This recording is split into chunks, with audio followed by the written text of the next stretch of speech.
Hello everyone. आज मैं the loyal pin chapter 10 narrate करूंगी। Let's start the video. My lady, आप यहाँ छुपी हैं। मैं आपको कब से ढूंढ रही हूँ। प्रिक ने दूर से ही एक्साइटमेंट में चिल्लाया। अब एक ग्रेसफुल यंग वुमन बन चुकी प्रीक दौड़ते हुए लेडी पिन के सामने आकर रुकी। लेडी पिन बुआ पैलेस के पीछे एक लंबी बेंच पर शांत बैठी थी। अपनी जीभ बाहर मत निकालो, लेडी पिन ने उसे नाराजगी से देखते हुए कहा। प्रीक भले ही बाकी नौकरों से ज्यादा इंटेलिजेंट थी, लेकिन उसमें वो तहजीब नहीं थी जो एक लेडी में होनी चाहिए। फिर भी पिलांटिटा ने पिछले 3 सालों से उसे प्रॉपर मैनर्स सिखाने की कोशिश कभी नहीं छोड़ी थी। प्रिक ने हंसते हुए माफी मांगी। मुझे माफ कर दीजिए लेडी पिन। तुम्हारे हाथ में ये क्या है। लेडी पिन की नजर प्रिक के हाथ में मोटे ब्राउन लिफाफे पर गई। ये प्रिंसेस अनिन का लेटर है। प्रीक ने हल्की शरारती मुस्कान के साथ लिफाफा देते हुए कहा। पिन ने हल्के से कहा, लेकिन उनके होठों पर हल्की मुस्कान थी। उनकी बड़ी गहरी भूरी आंखें चमक रही थीं। प्रीक को हमेशा से इस पल का इंतजार रहता है जब वो प्रिंसेस अनिन का लेटर लेडी पिन को दे सके। प्रीक जानती थी कि प्रिंसेस अनिन के लेटर्स ही लेडी पिन की असली खुशी का कारण थे।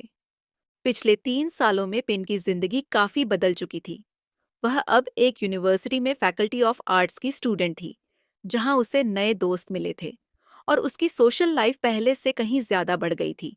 इसके बावजूद प्रिक जानती थी कि लेडी पिन की असली खुशी सिर्फ प्रिंसेस अनिन के लेटर्स में ही थी, जैसे सूखे पौधों के लिए पानी की ताजा बूंदें।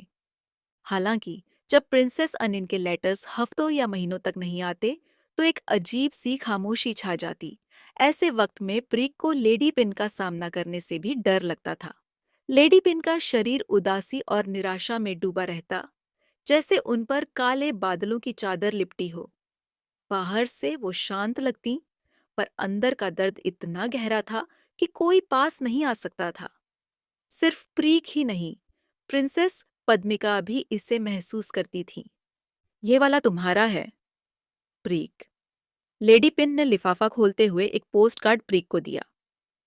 प्रीक को भी प्रिंसेस अनिन के लेटर रेगुलरली मिलते थे। चूंकि प्रीक केवल आसान शब्द ही पढ़ और लिख सकती थी, प्रिंसेस अनिन ने उसके लिए पोस्ट कार्ड्स भेजने का तरीका अपनाया। इन पोस्ट कार्ड्स पर पिक्चर्स के साथ छोटी छोटी कहानियां होती थीं, जिन्हें प्रीक आसानी से समझ सकती थी।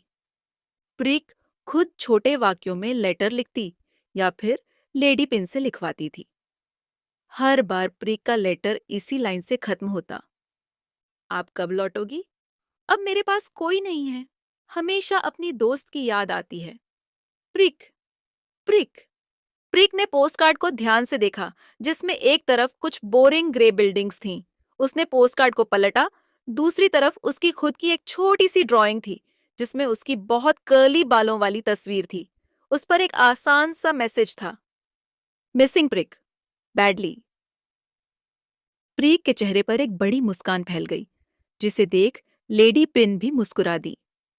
हमेशा की तरह प्रीक की पोस्टकार्ड पढ़ने के बाद लेडी पिन अपने कमरे में चली गई।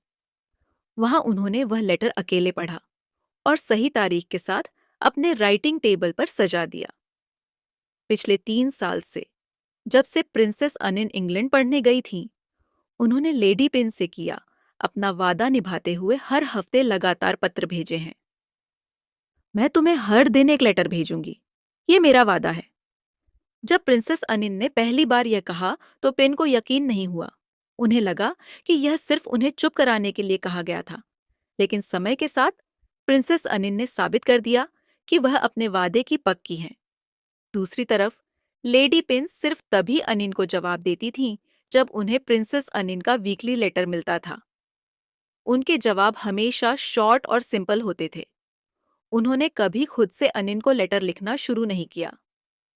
प्रिंसेस अनिन का राइटिंग स्टाइल हमेशा वेल रिटन 1 या 2 पेज का लेटर होता था, और साथ में एक पोस्ट कार्ड होता, जो एक जर्नल की तरह होता। हर दिन एक पोस्ट कार्ड, और फिर उन्हें इकट्ठा करके हर हफ्ते भेजा जाता। The first post card. Sunday. यहाँ ऑटम का मौसम है। अब भी ठंडा है, आज संडे है, इसलिए मैंने देर तक बिस्तर में पड़े पड़े सूरज को उगते देखा। आज का खाना भी उतना ही साधारण था, ब्रेड और फीकी वेजिटेबल सूप। मुझे घर का खाना बहुत याद आता है। दोपहर के बाद मैं पार्क में टहलने गई। जहां भी देखो बस लोग ही लोग नजर आते हैं। मेरी उम्र की कोई लड़की यहाँ नहीं दिखती। लेडी पिन हल्की सी उदास मुस्कान के साथ पोस्टकार्ड को धीरे धीरे सहलाते हुए उसे बार बार देख रही थी। फिर उन्होंने पोस्टकार्ड पलटा, जिसमें प्रिंसेस अनिन की बनाई हुई एक सुंदर सी पार्क की ड्राइंग थी, जहां पीले और नारंगी पत्ते जमीन पर बिखरे थे। The second postcard. आज मैंने ग्रीक मिथोलॉजी की कुछ बेहद दिलचस्प कहानियां सीखीं। प्रोफेसर के सवालों के जवाब देने के लिए मैंने तुरंत हाथ उठाया, और अक्सर मेरे जवाब सही निकले, जिससे प्रोफेसर ने मेरी काफी तारीफ की। लेकिन जब मैं अपने रूम में वापस आई तो थकावट के कारण तुरंत सो गई। शाम को उठने पर सिर दर्द हो रहा था, शायद गलत समय पर सोने की वजह से। भूख भी नहीं लगी, इसलिए बस गर्म दूध पीकर फिर से सो गई। अनिन। लेडी पेन ने जब लेटर पढ़ा तो उनकी नाजुक आईब्राउज उस समय सिकुड़ गईं जब उन्होंने छोटे से पोस्टकार्ड को देखा। मन ही मन वह चाहती थी कि किसी तरह मैजिकली उस पोस्टकार्ड के अंदर जाकर प्रिंसेस अनिन का हाथ पकड़े और जेंटली उन्हें नज करे, ताकि वह गलत समय पर सोकर डिनर मिस न करे। पोस्टकार्ड को कई बार पढ़ने के बाद उनकी नजर पीछे गई। वहां एक पेंसिल स्केच था, गॉडेस ऑफ विक्ट्री की बिना सिर वाली मूर्ति। The third postcard. ट्यूसडे। आज मैं तुम्हारे साथ एक मजेदार कहानी शेयर करना चाहती हूँ। स्कूल की बिल्डिंग के कॉरिडोर में चलते हुए मैं अचानक फिसल गई और एक पल के लिए मेरे दोनों पैर आसमान की तरफ थे। मेरे दोस्तों, खासकर एम्मा की हंसी रुक ही नहीं रही थी। शुक्र है मुझे शर्मिंदा होना आता नहीं है, हालांकि मेरी थोड़ी कूलनेस जरूर चली गई, पर मुझे कोई फर्क नहीं पड़ता। लेडी पिन ने पोस्टकार्ड को बिना किसी हंसी के एक प्लेन फेस के साथ पढ़ा। प्रिंसेस अनिन की इस फनी स्टोरी पर उनका कोई रिएक्शन नहीं था, लेकिन जब उन्होंने खासकर एम्मा वर्ड पर ध्यान दिया तो अनजाने में उनके होंठ ट्विच कर गए और वह पोस्टकार्ड को घूरने लगी। जैसे ही उन्होंने पोस्टकार्ड पलटा, वहां एक बड़ी सिर वाली लड़की की ड्राइंग थी, जिसके पैर आसमान की तरफ थे, और दूसरी लड़की, शायद एमा, मुंह पर हाथ रखकर हंस रही थी। लेडी पिन के गाल इस पर और भी ज्यादा फूले हुए नजर आ रहे थे। The fourth post card. Wednesday. आज स्कूल हमें एक आर्ट एग्जीबिशन में म्यूजियम लेकर गया। मुझे ये बहुत अच्छा लगा। लगता है कि मुझे आर्ट की पढ़ाई करनी चाहिए। तुम्हें कैसा लग रहा है पिन? लिटरेचर पढ़ने में मजा आ रहा है? अगले साल मुझे हायर एजुकेशन के लिए रास्ता चुनना है। कभी कभी हिस्ट्री में दिलचस्पी होती है, कभी ड्राइंग में, कभी स्कल्पटिंग में, लेकिन ज्यादातर मैं बिल्डिंग्स ड्रॉ करती हूँ और अपना घर डिजाइन करने का सपना देखती हूँ। तुम क्या सोचती हो, मुझे किस दिशा में पढ़ाई करनी चाहिए? लेडी पिन ने पोस्टकार्ड पलटा, जिस पर प्रिंसेस अनिन का खुद का पोर्ट्रेट था। उनके चेहरे पर कंफ्यूजन और चारों ओर क्वेश्चन मार्क्स थे। इसे देखकर लेडी पिन के चेहरे पर एक प्यारी सी मुस्कान आ गई। ये पोस्टकार्ड्स छोटे छोटे संदेशों से भरे होते थे, लेकिन लेडी पिन उन्हें बार बार पढ़ती रहती थीं, जैसे किसी फाइनल एग्जाम की तैयारी कर रही हों। The fifth postcard. थर्सडे। आज पूरे दिन बादल छाए रहे। लंदन बहुत गंभीर और डल लग रहा है। The sixth postcard. फ्राइडे। आज मैंने म्यूजिक सीखने की कोशिश की, लेकिन कुछ बजा नहीं पाई। मुझे याद है कि तुम पियानो कितना अच्छा बजाती थीं, तो क्या मुझे भी पियानो लेसन्स लेने चाहिए? Anin. The seventh postcard. Saturday. आज मैं देर से उठी और लाइब्रेरी गई। वहां मुझे एक पसंदीदा किताब मिल गई, जिसे मैं देर तक पढ़ती रही। फिर वापस आई और बीफ स्टेक खाया, जो मुझे बहुत पसंद आया। अनिन्स लेटर। डियर कून पेन, कून पेन, कून पेन, कून पेन। तुम कैसी हो? वहां बारिश का मौसम अब खत्म हो रहा होगा और सर्दी शुरू हो रही होगी। तुम हमेशा कहती थी कि बारिश में मेंढकों की आवाजें तुम्हें सोने नहीं देती थीं। मैंने यहाँ बारिश में कोई आवाज सुनी ही नहीं। यहाँ की बारिश बहुत शांत है, जैसे यहाँ के लोग। हमारे घर जैसी मजेदार नहीं। 3 साल हो गए हैं, लेकिन मुझे अभी भी यहाँ की पूरी आदत नहीं पड़ी। मुझे अच्छा लगता है कि यहाँ के लोग अपने काम में लगे रहते हैं, दूसरों के मामलों में नहीं, लेकिन कभी-कभी इसके कारण अकेलापन भी महसूस होता है। यहाँ सीखने को बहुत कुछ है। ये जगह सिर्फ किताबों से नहीं, कहानियों से भी सिखाती है। और तब मुझे एहसास हुआ कि मुझे सीखना कितना पसंद है।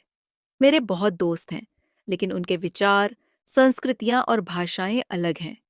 मुझे घर की, पापा की, मम्मी और भाइयों की बहुत याद आती है। प्रीक की भी याद आती है। पर जिस इंसान की सबसे ज्यादा याद आती है, उसकी याद कभी-कभी मुझे रुला भी देती है। I miss you, Anin. खत की ये बातें खत्म हो जाती हैं, लेकिन लेडी पेन बार बार इसे पलट पलट कर पढ़ती रहती हैं। फिर कुछ ही सेंटेंस में जवाब लिखती हैं। कुन पीन का रिप्लाई लेटर। डियर अनिन, यहाँ हर रात बारिश होती है। और हाँ, मैं सो नहीं पाती, जैसा तुमने कहा था। लेकिन इसका कारण मेंढक नहीं है, कुछ और है जिसकी वजह से नींद नहीं आती। यहाँ के लोग ठीक हैं, वे हमेशा खाने की तैयारियों में व्यस्त रहते हैं। अगर आंटी ने मुझे यूनिवर्सिटी में पढ़ने की इजाजत नहीं दी होती, तो मुझे लगता कि पूरी दुनिया बस इस जगह तक सीमित है। बाहर की दुनिया कितनी बड़ी है, इसका एहसास अब हुआ। वहां ठंड हमेशा रहती है, अपना ख्याल रखना। गर्म कपड़े, मोटे कंबल और मोजे पहनकर सोना। मैं नहीं चाहती कि तुम बीमार पड़ो, क्योंकि वहां संभालने के लिए कोई नहीं होगा और यहाँ जैसी सुविधा भी नहीं मिलेगी। तुम्हारे देर से सोने और सिर दर्द की बात सुनकर मुझे चिंता हुई। सिर्फ गर्म दूध पीकर सोना सही नहीं है।